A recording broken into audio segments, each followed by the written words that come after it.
Okay, today it's my pleasure to see so many young people and Professor Kulkarni, who is also quite young, for considering my age, uh, to discuss what I've called as the non-official India Development Goals 2047. They're really meant for young people because they are going to be around in 2047. Who knows where I will be and whether I'll even know what I'm saying. So it's good for them to get an understanding of my ideas and to agree or disagree with them. But it's a framework to think about the future, as we really don't have too many years to 2047. Okay, so let me make a short presentation and then we will have the discussion. Okay, so these are non-official India development goals. Non-official meaning no government has anything to do with them. The objective is to provide broad guidance for India's development to 2047. Implementation issues will be discussed once we have some agreement of these, but I've already begun to think about it. And the way I'm thinking about it is that right now we have 3 NIDGs and a total of 10 sub-goals meaning 2-digit, 1.1 and so on. And the next step for me, at least, is to have sub-goals, 3-digit goals, right? 3-digit goals and about 25 of them, so that then we can really begin to think about what it means to get at that level. So we can broadly think of implementation at this level, which I've already done, not yet public. And then as we go down, we begin to see what has to be done to achieve perhaps even at the 4th digit, okay? So sub goal. Right? Anyway, here we are. So NIDG1, actually, I want to add one word to it, reasonably financially well off. Okay, so make all Indians reasonably financially well off, because that's what the government's job is. We can't really ask the government to look after their being well off in terms of social, emotional, and so on, right? So this is the basic economic goal. And these are the 5 sub-goals. I won't go through them. The one that I think has not yet been sufficiently looked at in the literature is the 2 parts. One is how to get effective and efficient subsidies as needed. Much of the economics literature doesn't discuss subsidies, and more discussion on tax policy rather than on subsidy. And then there's not much discussion, at least in India, on equality of opportunity for all. So those are the sort of 2 new things. The second goal, I think, we haven't really focused much in India, and that is effective, efficient, responsive, and accountable governance at all levels. And we have actually 5 levels in India, 3 constitutional, union, state, and Panchayati Raj, and 2 practical municipal authorities and the district authorities. So all of them must need to provide such kind of governance, and you have the sub-goals there. And of course, the third goal is the only international goal, and it's obvious what that is. The 3 goals are obviously interrelated, but I've just separated them so that we can think about them in a more sort of structured manner, which is something very unusual for me to think in a structured manner. But I think these are not goals for me, these are goals for everybody else. So let me stop here. And since Rahul is short of time, let's give him the chance to start and to share his screen. And let's go, Rahul. Rahul is currently Dr. Mathur. his PhD. Right, these are all senior people here. Go ahead, Rahul. Thank you for having me again, Dr. Mathur. I'll just share my screen. Can you see my screen? Yes. Okay. Go ahead. Yeah, I'm just loading the. Okay. So just to introduce myself, I am a PhD in finance student at the University of Chicago Booth School of Business. And Dr. Mathur had asked me about a couple of weeks back to talk about a very important topic, the non-official India development goals. And I mean, as he has laid out, these goals are a humongous task ahead of us in terms of not only the breadth but also the depth of tasks that need to be done. So what I would like to do in this brief presentation is just lay out or the research that I wouldn't say research, I would say like some of the work that I've done for editorial and opinion pieces for Professor Raghuram Rajan and Professor Viracharya at the NYU Stern School of Business. And these three areas are linked to, I think, the first two goals in making Indians well off, and how to improve, overall economic as well as social and health outcomes for the economy. What we studied was the scarring from the pandemic and how unemployment still affects us broadly. Professor Mathur mentioned briefly on how to create jobs, and one of the responses of the government has been this flagship scheme called the Production Links Incentive Scheme, which Professor Rajan and I had studied about a year back and continue to work on it. And finally, I'll end up with the discussion on rising industrial concentration in India, which I did with Professor Acharya, which he presented at Brookings this spring. Okay, and so, Professor Acharya was the deputy governor of RBI. Yes. Currently, he's a professor of finance at New York University. Right. So what we broadly know, and I think this is common knowledge now, but there's still been discussion of how well or how insufficiently have we recovered from the pandemic. What we all know is that it bruised the economy badly, but the debate is roughly about what has been the disproportionate impact on that. And the data that's coming out after the pandemic and during the pandemic was widely different. We had two data sources, the Periodic Labor Force Survey, the PLFS, and Center for Monitoring Indian Economy, CMIE, saying widely different, quoting widely different employment rates in India. Particularly what they have said, if we keep that to a side, is what they agree on is that there is high youth unemployment and a low labor force participation rate in the Indian workforce compared, we talk about our demographic dividend and how we can leverage that to achieve a lot of the goals that that Dr. Mathur talked about. But we haven't been able to leverage the full force of that, primarily because we see this low female labor force participation rate across the board. And it is, in comparison to our peers such as Bangladesh or Indonesia or Brazil, is very low, even for those who have tertiary education, which is concerning. So what we found was a pattern where unemployment rate steeply drops for males after the age of 25, which means that a lot of us try to figure out our careers or sit for exams, or there are so many government services exams, and by the age of 25, I think it hits the point where a person sort of compromises and then settles for whatever's available in the job market, which seems to be the situation there, where people are not able to get jobs that they would like to have in terms of being reasonably well off, or the kind of jobs that they get aren't up to the mark. What we see in the females is actually the reverse. We see that they drop out of the labor force after 25, and this is concerning because this is typically the age where we think marriage takes place, and that makes a lot of females drop out of the labor force, which again explains why we see a high or a lower female labor force participation rate.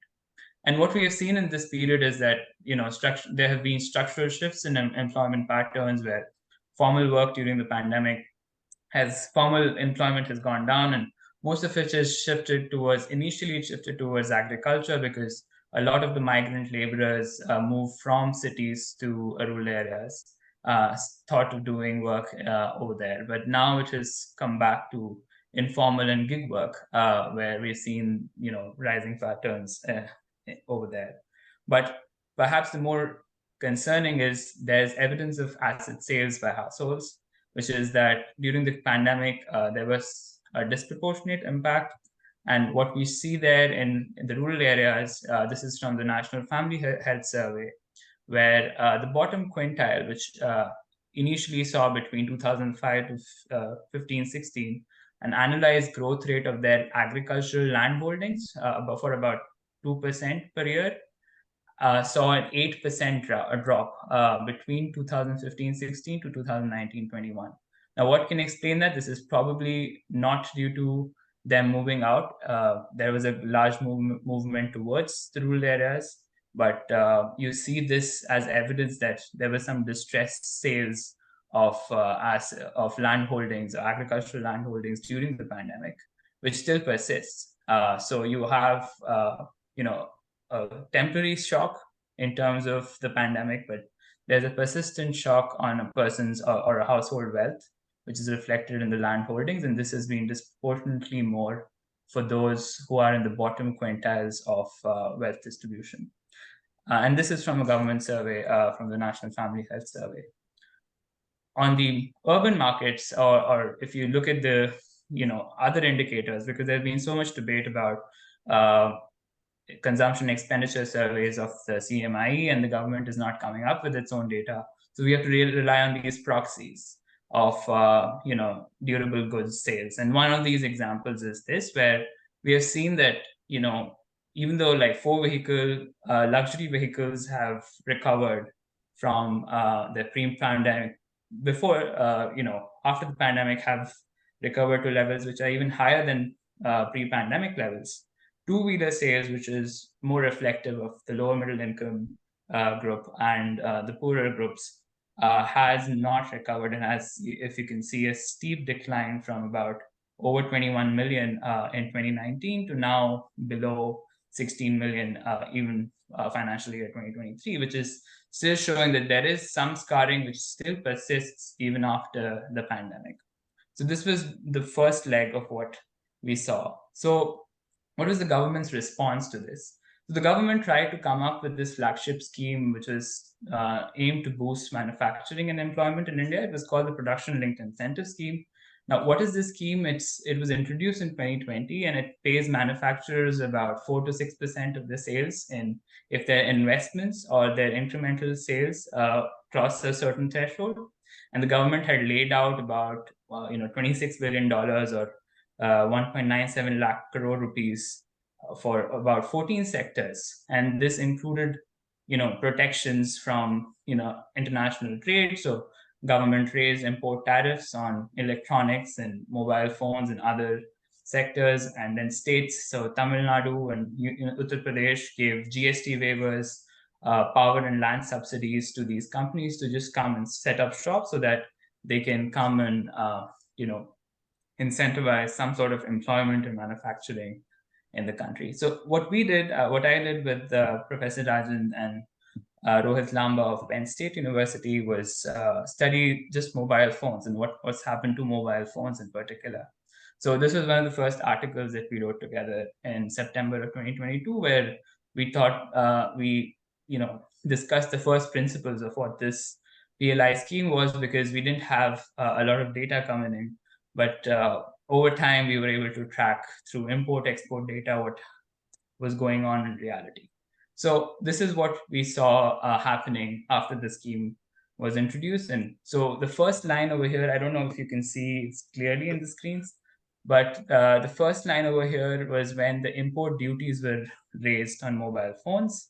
Now, this is when basically we saw that in order to encourage mobile phones to be manufactured in India, the government imposed some custom duties and on both final mobile phones as well as its subcomponents.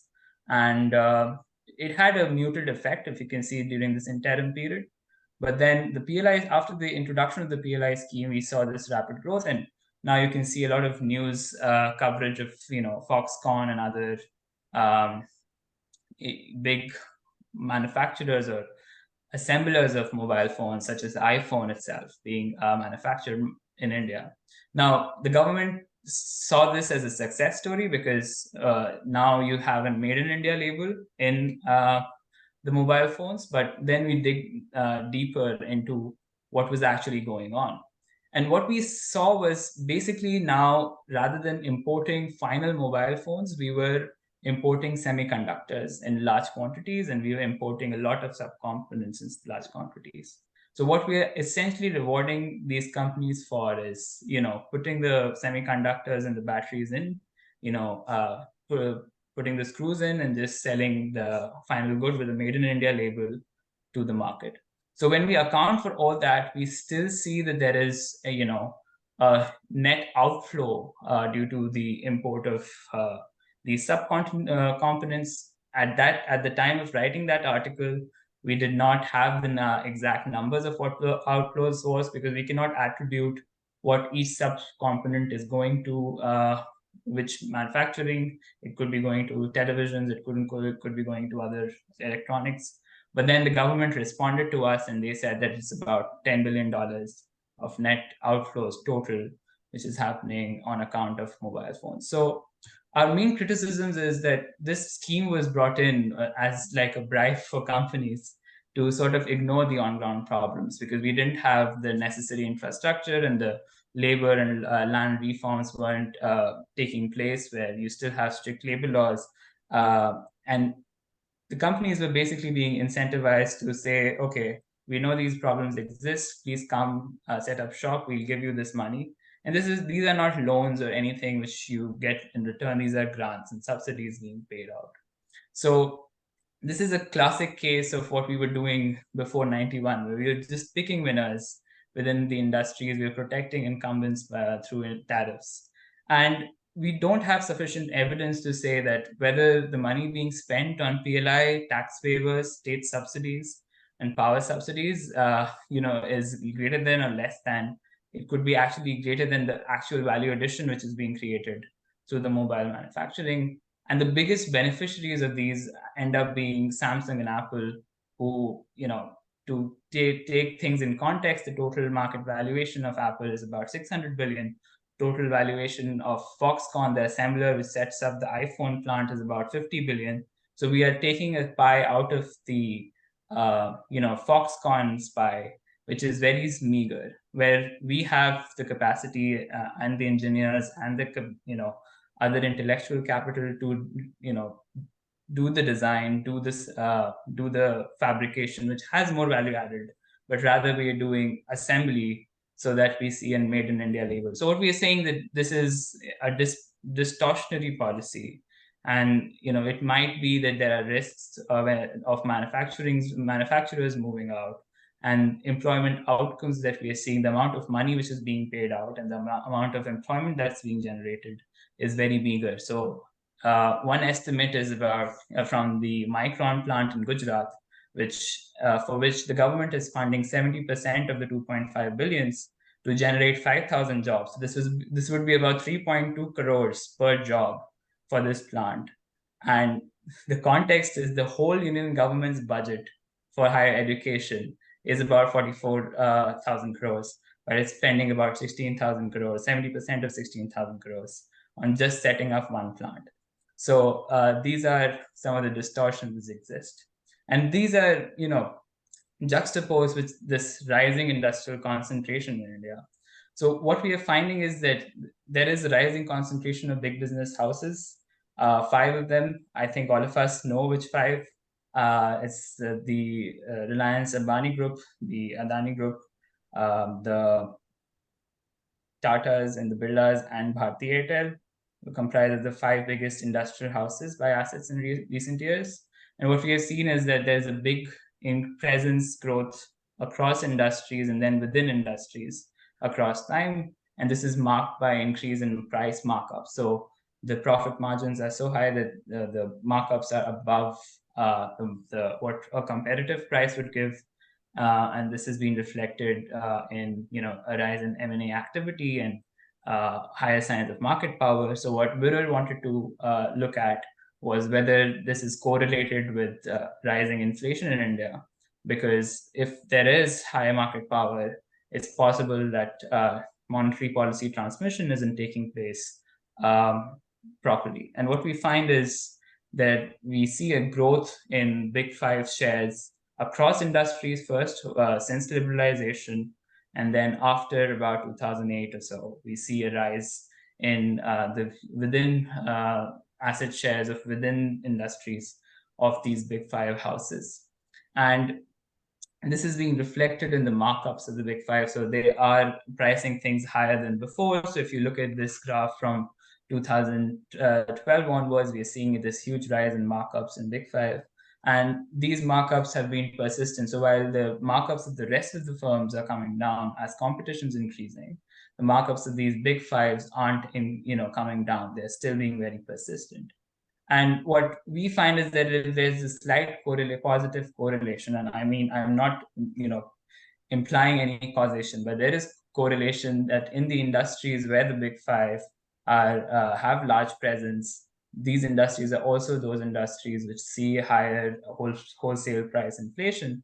And this, raises questions for further research, which, Viral and I and Soumitra Chatterjee at Johns Hopkins University would be working on going forward. This is a work in progress of whether this higher concentration is sort of impairing a monetary policy transmission in India.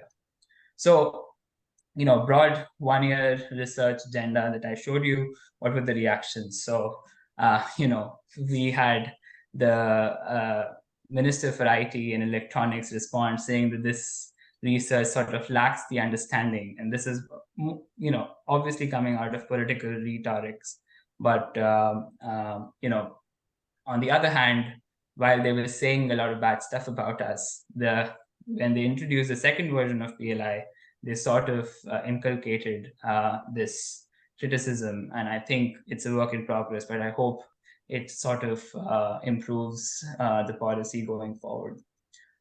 Now, the big takeaway that I want you to leave with is that we have to chart, and as Dr. Mathur pointed out, our own path. And this is a very interesting graph from Lamba and Subramanian from Journal of Economic Perspectives of 2020. And this is about the patterns of sequencing economic and political development. And the broad story here is that a lot of these policies that we are emulating in terms of PLI or promoting or creating national champions is copied from examples in China and Korea, where we saw, huge state subsidies being given. But what does not happen there is these were essentially autocratic or dictatorial regimes, which were able to force through a lot of these policies. And they created a lot of distortions, continue to create distortions in China, as well as the problem with keiretsus in Korea, the chaebol in Korea. But essentially, we became democratic before we became wealthy. A lot of countries first became wealthy and then became democratic. So we have to chart our own course. And, in that, we need to sort of not repeat the mistakes of the past and capitalize on our comparative advantages, avoid picking winners. What we saw through PLI and this rising concentration sort of indicates that we need to dismantle trade barriers, not make more of them, not go back to pre-1991 policies, and pursue strong antitrust action. And more importantly, given that we are spending so less on on higher education and other social and economic indicators, there is a need to focus on high human capital, so that we can move to higher value added services. And this can be exemplified by most of our unicorns who end up being in services and not by the natural choice, because we as a country have comparative advantages in services exports and other services, especially in technology. So I think this is one of the ways we can go forward. But yeah, I'm happy to discuss any comments or questions. Thank you. Okay, thank you, Rahul. Of course, I have hundreds of comments, but I have learned to keep control over my tongue. So I will not say anything, except that it shows how difficult it is to reach goal 1. How difficult it is to reach goal 1 or even to reach goal 3, because goal 3 says become competitive with China. Clearly, what Rahul is saying is that you are still importing the same stuff from China, not the same, but the core components and you're saying it's made in India, which is not being competitive with China. Okay, enough from me. And anybody else wants to comment on Rahul before we go to the next speaker? Okay, let's go to the next speaker.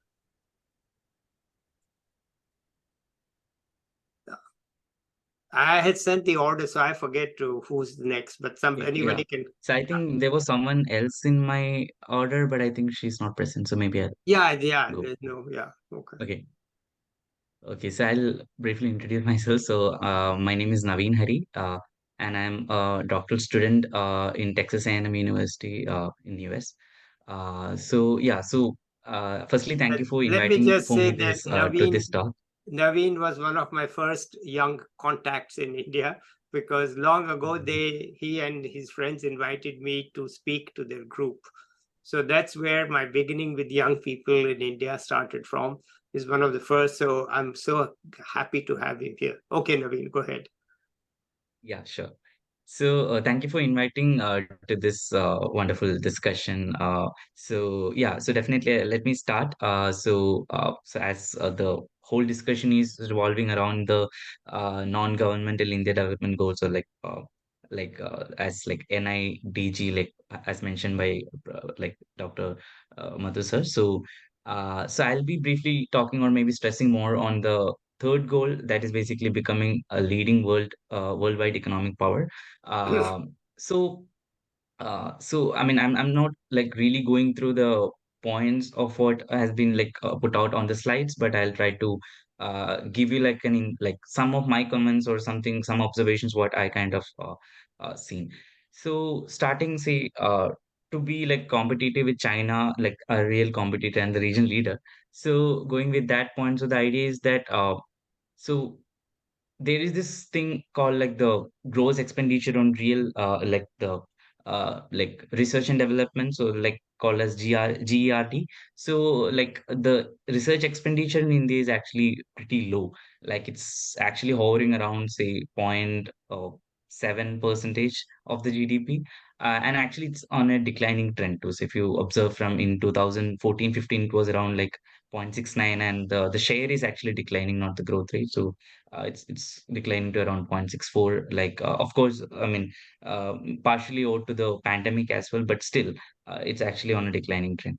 Whereas, if you actually see, I mean, for China, it's more than 2 to 2.5 or like 3, and it's an increasing trend.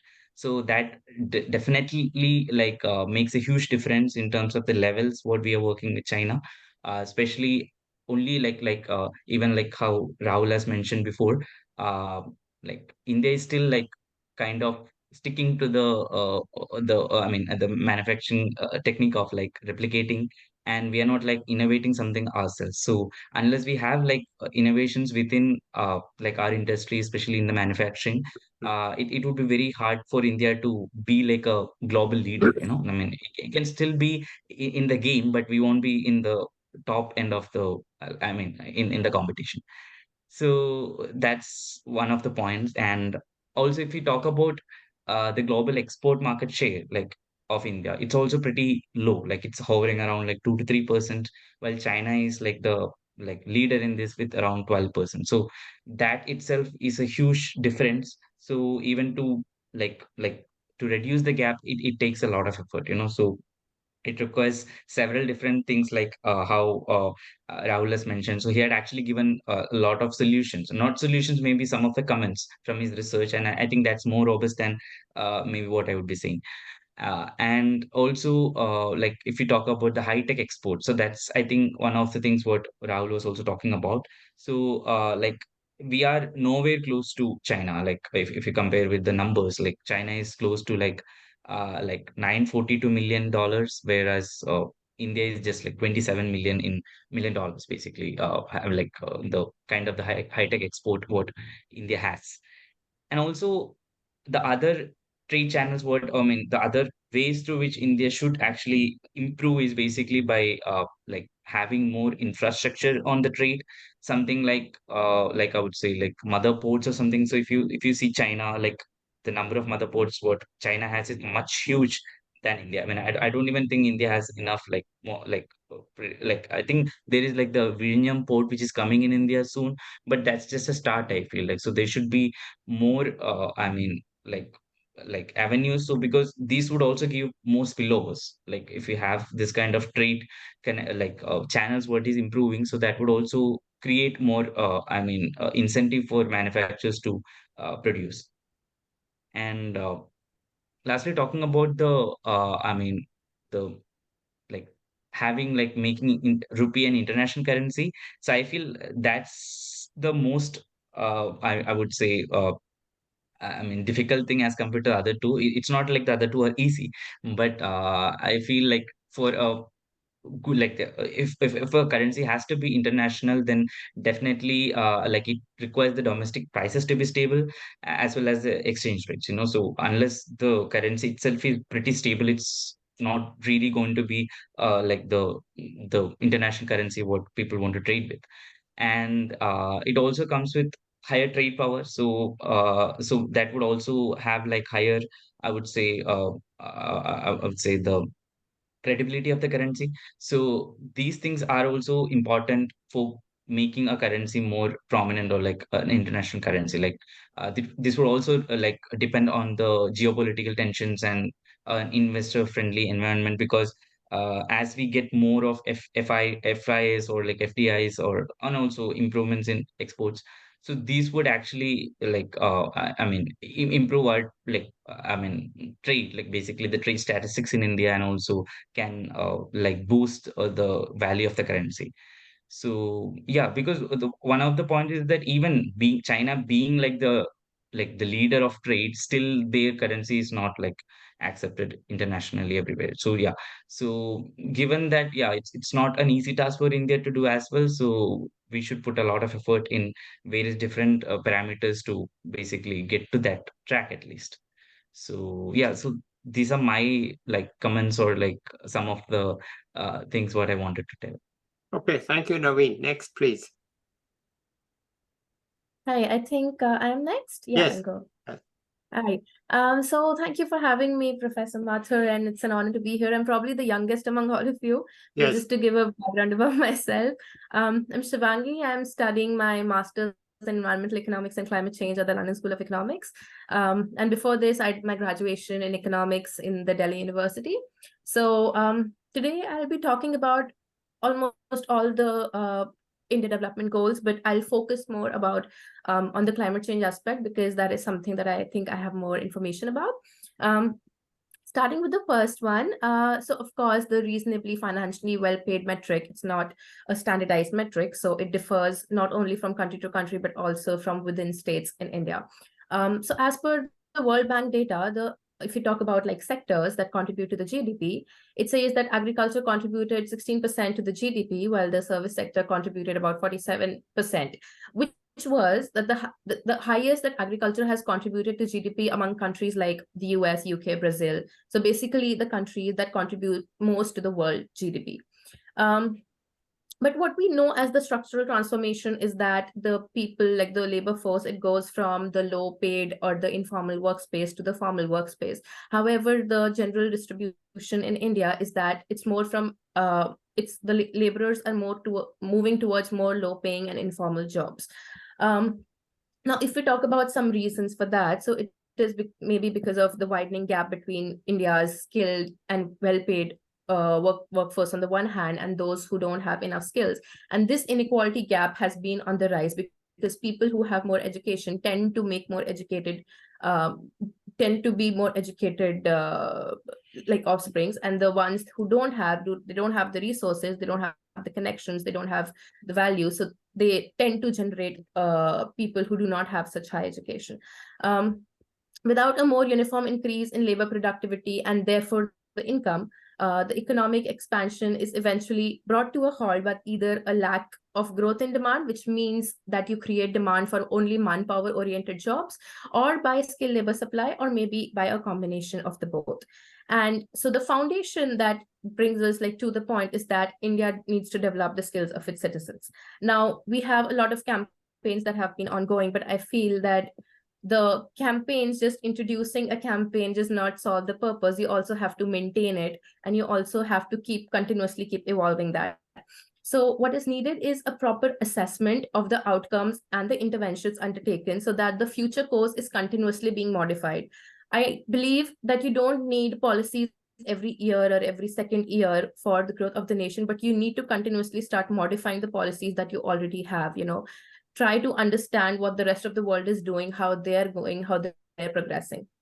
Of course, you also need a reliable education system that encompasses the skill enhancement. So with the new education policy of 2020, I think it creates a promising path, but it is yet to see the changes that it brings in practice. And I think that one part that it should particularly focus on is, again, as Rahul said, is the more empowering more females with respect to their skills. And so they should be more financially independent.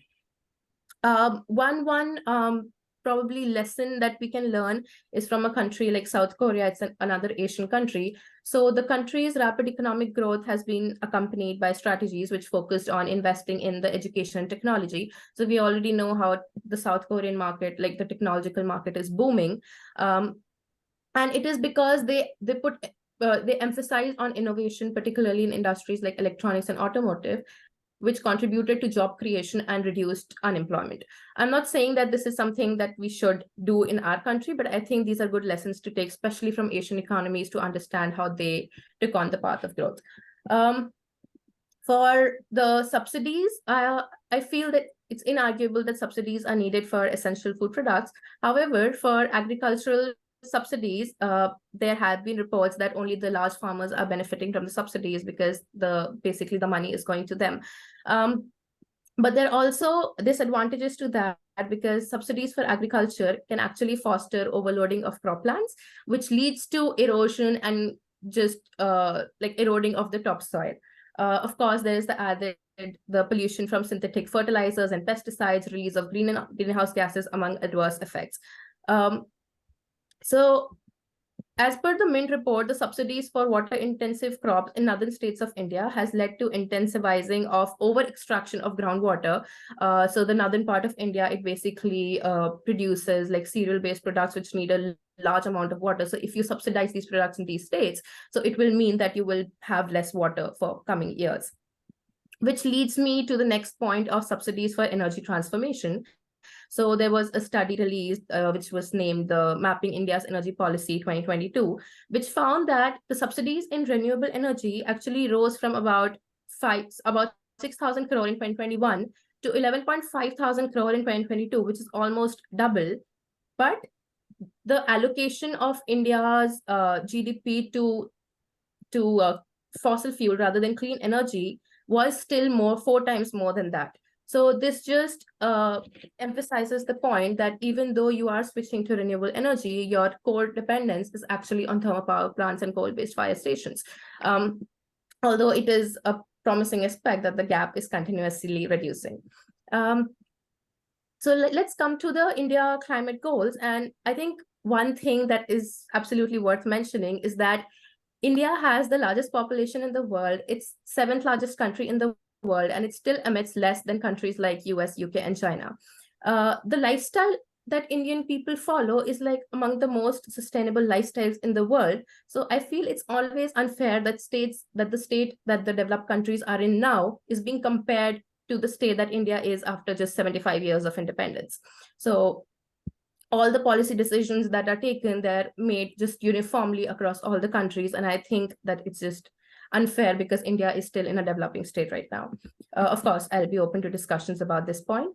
Another important point that should be emphasized is that the effect of climate change is the most on the poor section of the society, like the underprivileged people. So they should always be considered when making climate policies. So I feel that investing in renewable energy, of course, it is tapping the solar base, like the huge solar base that is available in India is needed. It's the need of the hour, and we also need international investment, because that is one space in which, because India has so much solar power, it can be really tapped and can be exported to other countries, to develop the GDP.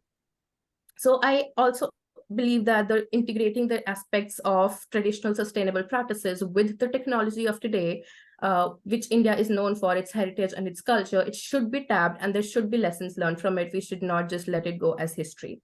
Some policy documents and sector-specific strategies like the National Electricity Plan of 2023 and Energy Conservation Act, they are on the right track, but there's still a lot to do on that. And of course, the green hydrogen plan, which came back, I think, last year, it emphasized on the need for green hydrogen and electric vehicles and all. So I think these are all good plans, but they're yet to come into action and we're yet to see the impact that they have. There's also the need to analyze how there is the double impact, that is the impact that climate change is having on industries and also the impact that the industries have on climate change. So there's a need for mandatory disclosure of ESG reporting, which can only be done if there's a standardized metric for assessing the data.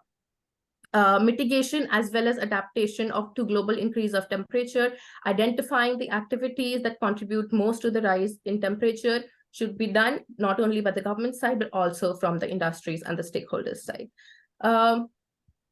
One major issue is that there is a lot of data that has still not been quantified. So the aspect of biodiversity loss, the rise in pollution or sea level rise, we don't know which aspects of life it can affect. So every policy decision every climate change policy decision that is taken should consider, should not be just for the the sector that's oriented for, but you never know, it can have a ripple effect on a lot of processes. So there's a need for quantifying of data, or even if there isn't, there should always be the aspect of precaution that a policy body take when releasing a policy. So as conclusion, I would just say that climate change, it's not a governance issue, but it's about all the sectors of the economy. So it involves all stakeholders, all the organizations, all individuals, which makes it so dynamic in its aspect. But of course, all of us are being affected by it. So yeah, this should be considered when we talk about the development goals of India. Thank you, and I'll move on to the next one. Okay, Shivangi, thank you. Krishna Nath, I think you're next. You're the only one left now. Pranita couldn't come because she's not well. Sharon is caught in the wrong place, so two have to drop out. That's a lesson I've learned. When you book 7 people, 1 or 2 will inevitably not show up for a good reason. So I'm glad that I had booked more people. I find that in every meeting, somebody drops out for whatever reason. Okay, let's go, Krishna. Thank you, Professor Mathur, for inviting me, and glad to meet all of the panelists. And special thanks to Shivangi for just setting the ground on climate change, because my area is largely climate change and adaptation. What I think as a major. Why don't you tell us what you are doing? I know what you are doing, but the others don't. Okay, so I'm a graduate. I'm a graduate in public policy and management from the Erasmus University of Rotterdam, and I am currently working as an academic consultant in India with Amity Online University, and I'm also a research associate to Professor Nissim Manatakaran at the University of Dalhousie in Canada. My larger area of interest is climate change, and I'm looking forward to start my PhD in 2024, again in the field of sociology of climate change. So what I would like to speak about is regarding how any development action or any development plan of India should adequately count in climate change as a major cause of impoverishment within the state. So in the past 3 months, I've been working on flooding in Kerala.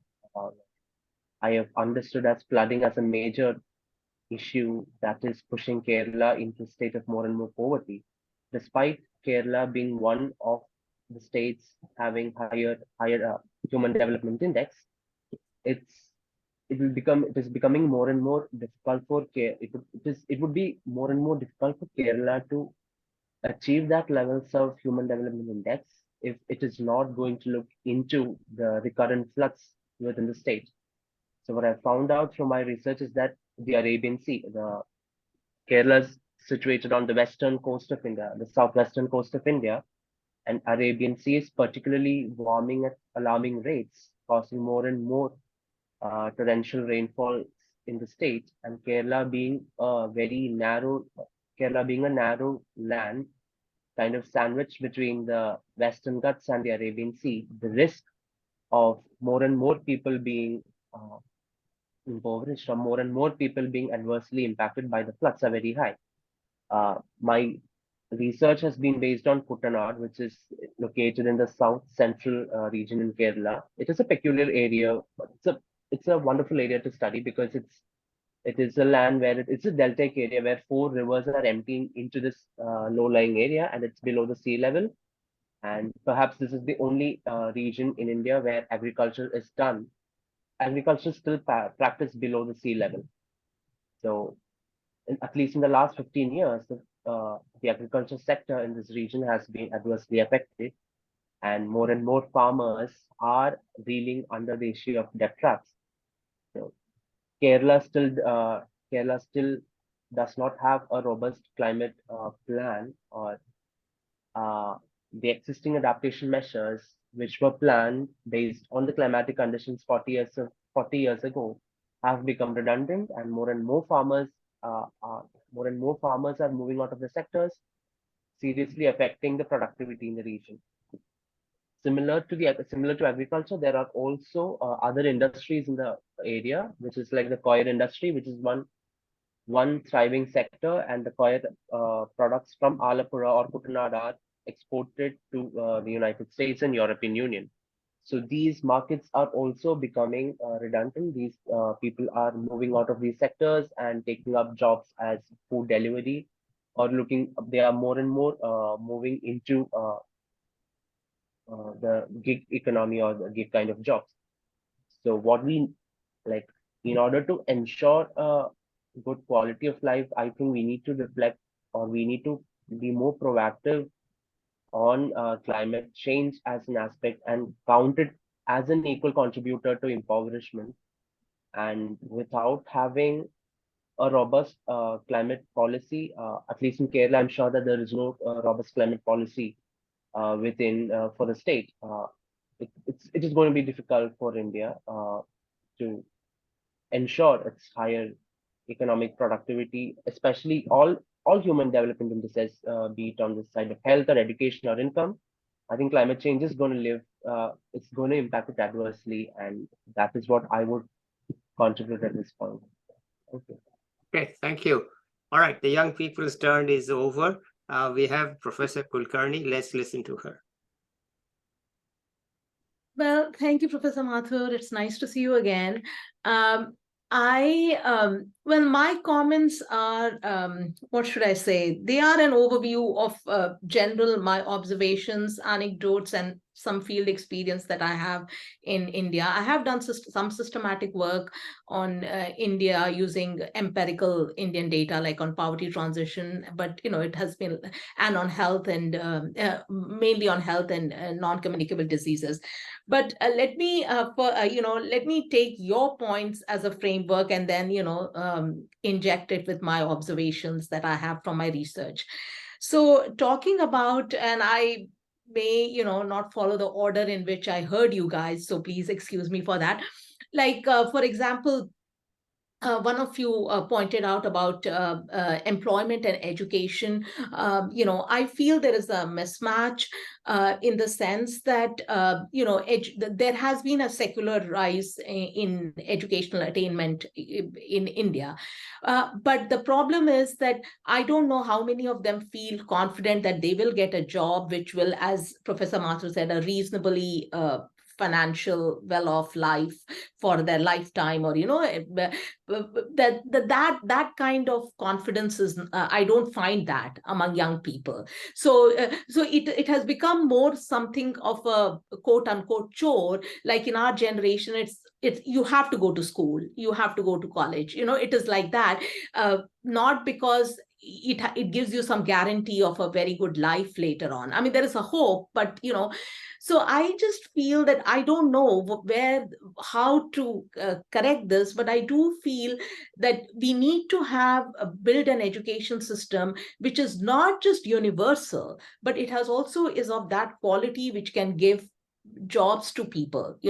So and of course these things have to happen in tandem, our labor market and our education market.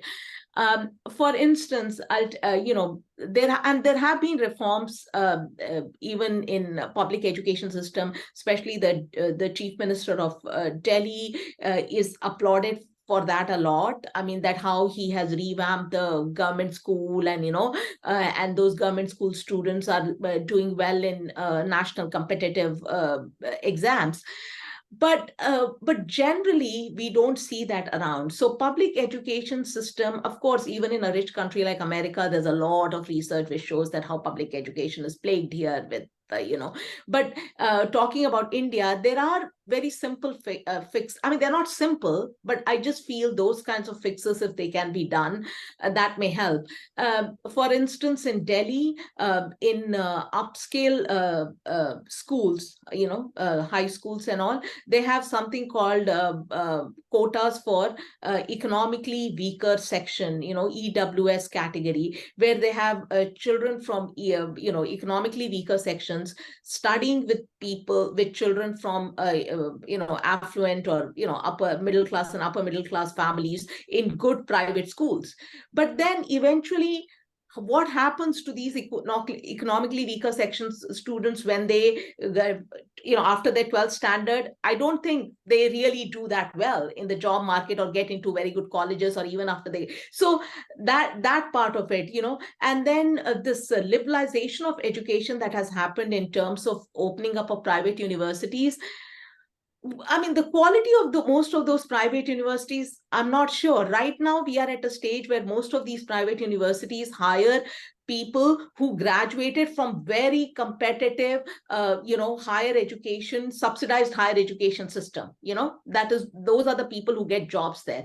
But after 2 decades or 3 decades, when we have more people graduating from these private institutions, what will happen then? I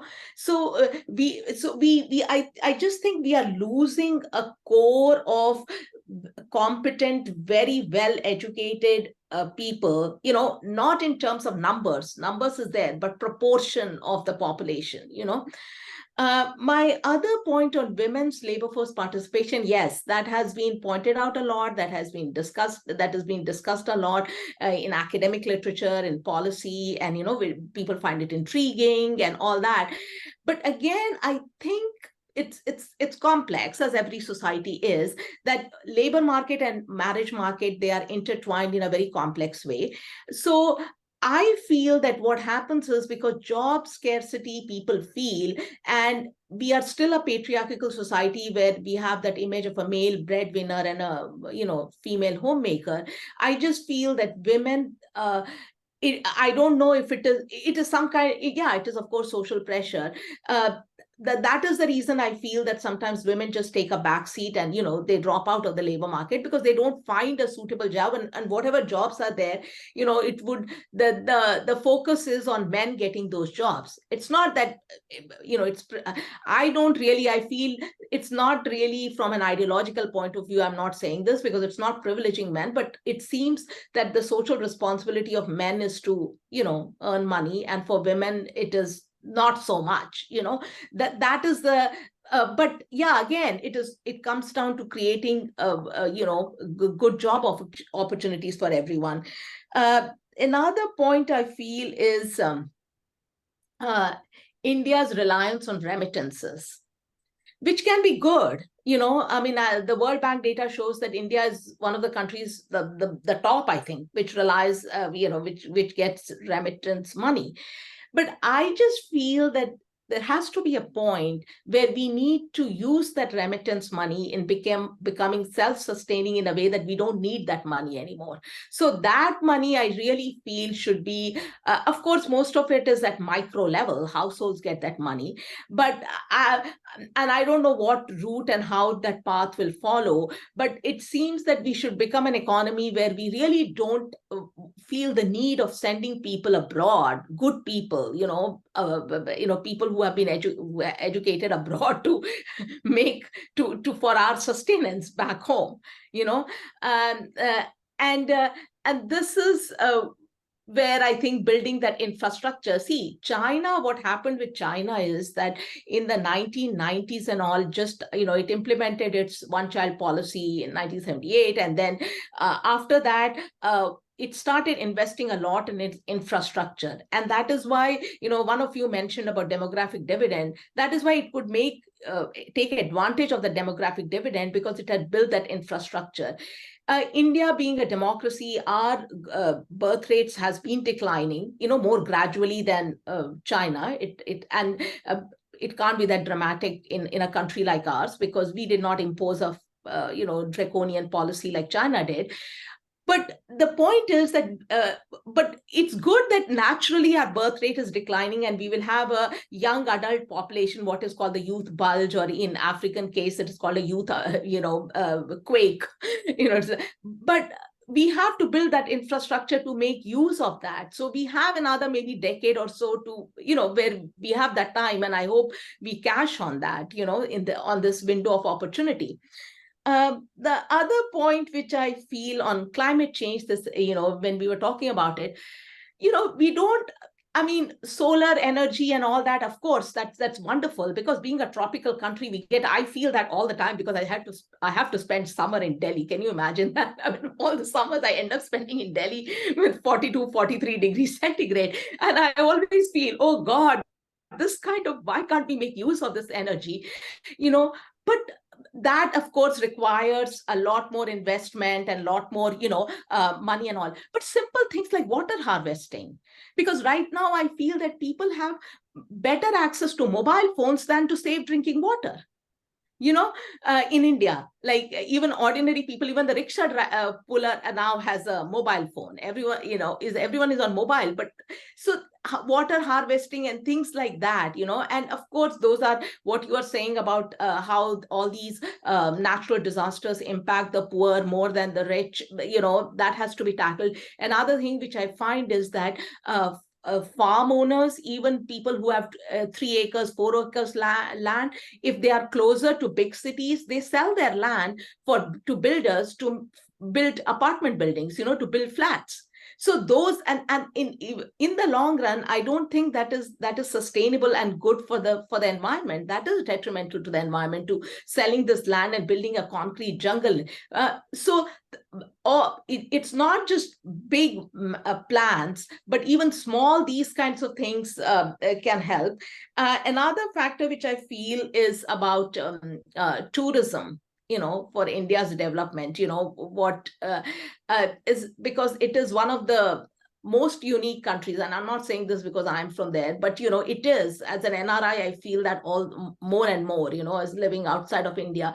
And that actually relates to what Professor Mathur said, is finding an accountable government, because we don't have that image of having a safe and, a thing back home. People resist going to the country. Do you see? And that is really I feel this, I'm very passionately feel that India can actually grow its tourism industry by leaps and bounds, because we do have a lot to offer. The versatility and the diversity, which is inherent in our country. We have not imported it. The languages, the culture, the religion, everything, food, and the history, one of the oldest countries of the world, ancient civilizations. So I just feel that government intervention, I agree, is necessary, because India is not at a place where trickle down will happen, and things are becoming more polarizing. And the land of opportunities we are not at a point where we can say, oh, we provide equal opportunities and it is for you to make it. Even a country like America, which prides itself on it, a lot of data is showing that intergenerational mobility and even intragenerational mobility here is becoming more and more difficult. So let alone a setup like ours, so trickle down, I don't know to what extent we can really rely on trickle down, because India is growing. It has a growing middle class. It has a high growth rate. It became the 7th largest economy. All that is fine. But so these kinds of interventions, so I endorse Professor Mathur's, what he has as the goals, because that there have to be a more concerted effort from the government, rather than just depending on overall growth and, people, it just lifting all boats. I don't see that at least till 2047 to happen, That's all. I don't know if this is helpful, but that is my... Well, thank you so much. Rahul has managed to stay for another 15 minutes. So let's hear from him, any comments, responses, and so on. And all I can say is that two things.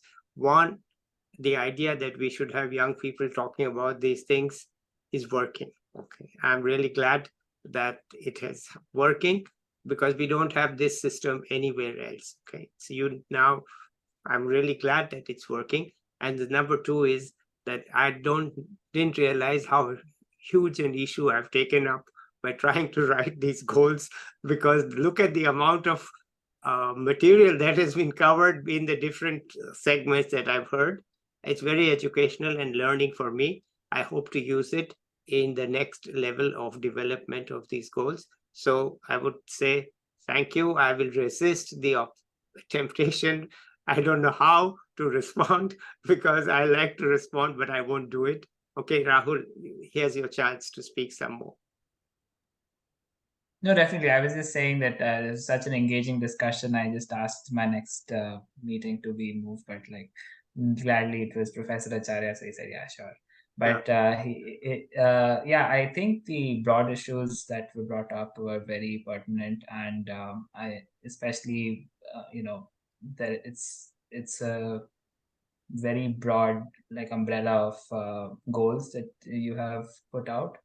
I think going forward, definitely more dialogue and some sort of consultative process would definitely help within our own areas.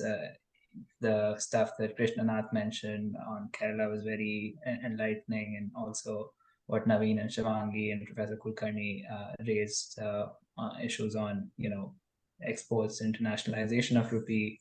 I think when I was at RBI, I worked on this preparing a report for that. And I think it's broadly a sort of pipe dream, because you need some sort of heft in terms of international trade, or exchange reserves being held by other countries to internationalize the currency. But I think we are far away, and we need to first sort out a lot of things in terms of our domestic economy before reaching there. But yeah, in terms of climate policy and the social issues that were raised, I'm on board, and will definitely love to discuss more. Thank you. Okay, before you go, I'll just summarize it in one way, a very, very meta summary, that nobody here is satisfied. Okay? We are all saying we have done well, but it's not good enough. And that's actually my mantra these days. Good is not good enough. We need to be excellent. We can't score or in cricket terms, we are playing, the run rate is according to test cricket days. We need to have the run rate of ODIs. We still have the run rate of the test match days. And some of you don't know what happened in test match days. But some of us remember the test match days. You could have a maiden over, okay, nothing, no run scored in 1 over, or maybe 3 overs, no run scored. So the run rate was considered very good in those days, right? Our run today they played like a test match only. It was a heartbreaking loss. Let's not discuss that, okay? Let me leave that out, because that completely, what I'm saying is that our run rate needs to be high. We need to hit 4s and 6s every day. This business of soon is no good, okay? It's not good, okay? Green hydrogen is coming soon. Yeah, sure, green hydrogen is just, as they say in the US, prosperity is just around the corner. When you make the corner, they say, no, not this corner, it's the next corner. We can't have that, you have only 24 years to 2047, and we can't keep banking on soon, or it is a slow process. All the people who keep saying that it's a process, it takes time, we don't have time. I certainly don't want it to be, 2097 before we say to ourselves, okay, we are now a developed country. 2097 is too late. We need it in 2047. So we need to say good is not good enough. So, okay, enough. Let others talk. Thank you, Rahul.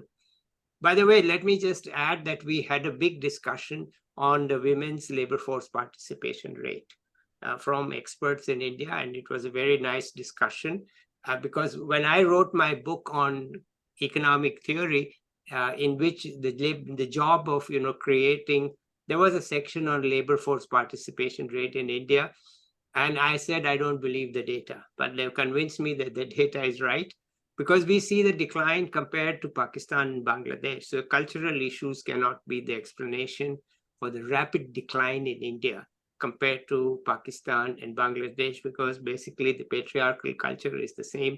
And why should it suddenly appear to have a decline in one particular year? Patriarchal culture is thousands of years old.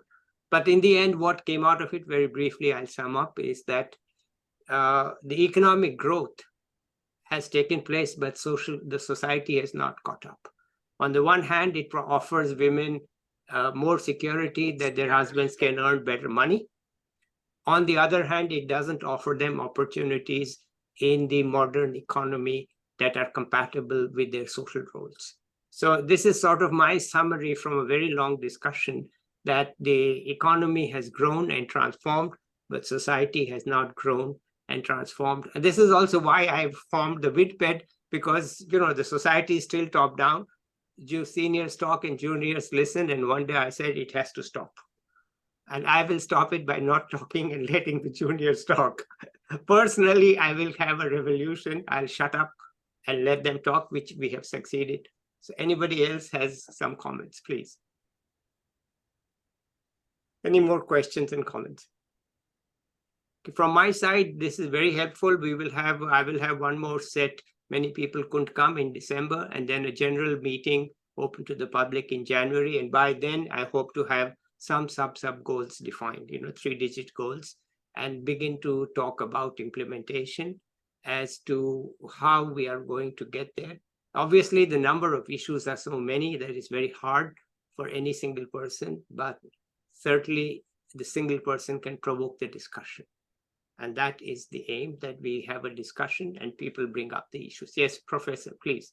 No, this is just very on a personal note. This was very illuminating and very encouraging to see young Indian students, being so involved and engaged, because my academic career has only been in the US, so I only teach American students. I have not been in touch with, young Indian graduate students, especially because in the social sciences, we don't have many Indian students. So I have not had the opportunities, especially where I teach. So this is just, it warms my heart. 4 or 5 years ago, I realized through contacts that the young Indian students, at least a few of them, are world class.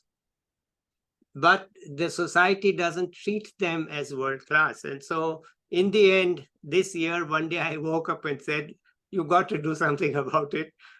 This was my video channel, essentially I launched to pontificate, okay? So you can imagine the sudden change of heart for me to say, stop pontificating and let the young talk. And, they're world class. There's just no question about it. They're very good. And, even as they are young, and, Shivangi was only an undergraduate in Delhi when she started helping us out in an NGO in Delhi. And Naveen's also from remote part of Kerala. So, these guys are really come up, and, I'm so thrilled to see this all, and hope that we will have more chances to interact and, take this forward. Some of it will have to be by email and discussion. So there's not, and I'll post on the LinkedIn whatever thoughts come up, and that's what I can say. But let's hear some comments from others. Okay, if we don't have any comments, we can stop now. And Rahul, thank you very much for those presentations. It just shows how difficult. I think Shivangi wanted to say something. Yeah, please, Shivangi, please. Go ahead. I think my internet lagged, so you couldn't see me. No, I was just saying how interesting it is, that you just pointed out. I didn't know this fact that the female participation rate is lower in India than in Pakistan and Bangladesh. And I was just trying to think of, reasons for that, and I couldn't reach a conclusion, but I'll probably research more on it. But so I was on a very broad perspective, I was just wondering how difficult it is to change the mindset of people with regard to why they should be educated and why they should be skilled. And one reason that I can probably come up with is that it's not quick money, so like if you want to learn skills, if you want to be educated, it takes some time for you to do that. However, if it's just manpower oriented, then you can just go out and in the day, like, you can get your daily wage and come back in. But this just emphasizes the fact that it's so important for the rural class to change the mindset that, your contribution, if you get educated, then it can lead to not only your development, but probably the development of your whole village. And there have been exceptions to that. There have been cases where, people come up and they do all sorts of things, they do innovative things. Last year, there was this case in, I think, a person from Gujarat who made a startup for like the glasses that you use for chai, like for tea. So he made a very like innovative product out of that. So there have been exceptional cases, but I'm just like curious about how, we can take on that path and bring about that kind of change. Well, let me talk a little bit about Bangladesh. The thing is that they have made their growth based on ready-made garments. Ready-made garments are sewn by young women from villages whom they pay low wages. That's Bangladesh's economic model. But the money they pay is low, but it's very much more than they could earn in their village. So actually, those women are the breadwinners for the family. They are making enough money in the ready-made garments to support themselves and send money back home. So clearly, there is no, and this has been going on since 1998. Right, the ready-made garments, there was a report in which I had a small part from the World Bank way back in 1998, right? So the ready-made garments business has actually empowered women in Bangladesh, young women, because you can't get the men to be in the sewing business. And the women are more docile and, lower, you pay them, you exploit them. But the exploitation is such that you are still earning more there than you could in a village, and you escape the village. More important, the jobs are all in the cities, mainly in Dhaka. So you are out of the village, and you have actually got more money to support your family. So it is a really women empowerment there, and the model has shifted. As for Pakistan, I don't understand that, but as I said, what I understood from that long discussion, and you can see that Vidped on my channel. It's a very low, but in the end, it comes down to this, that look, women have a better deal today because their husbands make more than they did in the past. But if they want to work, then the economy doesn't offer them the jobs. It has, those who were working in the farm, they are now not anymore in the farm. They are in the informal sector in large slums, and there are no opportunities that are consistent with the social norms. Society hasn't caught up. Everybody's mentioned that, workplace and so on. But when we talk about the poor women, then the question is, how do they work when they have moved out of the village? In the village, they were counted as agricultural workers, but now they're not there. And even in agriculture, as you mentioned, there's some automation taking place. So the society has not caught up and has left women partially with unable to get jobs and partially with the no help that at least the men can have more money than they used to have. So it's a uneven, this is just my understanding. You listen to that Vidped, and we're going to have one more on that issue. There's a woman called Mitali Nikore. She is a very prominent speaker on these issues, a very strong analyst. She has been hired by the World Bank in Delhi. I hope she will quit that job and go back to being a prominent speaker. And she will be on my channel soon. And she and her colleagues have done a lot of analysis of this issue. And they will present to us why, very detailed analysis of what exactly is going on. At least they've convinced me that my written statement that the data are not credible, that statement I have taken back on that issue. The data, because the data of the World Bank are not data, they are the ILO forecasts. If you look at the down details, they're ILO forecasts. But they said, no, it doesn't matter. We have real data. This is indeed the case. Anyway, anybody else has a comment, or we can end now? Okay, thank you all. It was a great pleasure for me, a great learning experience. I've learned that maybe I've taken on too big a job, but at this age, what else is there to do, right? Let's do it. All right, thank you all. Let's end this recording and see you all at some other time. Okay, bye-bye.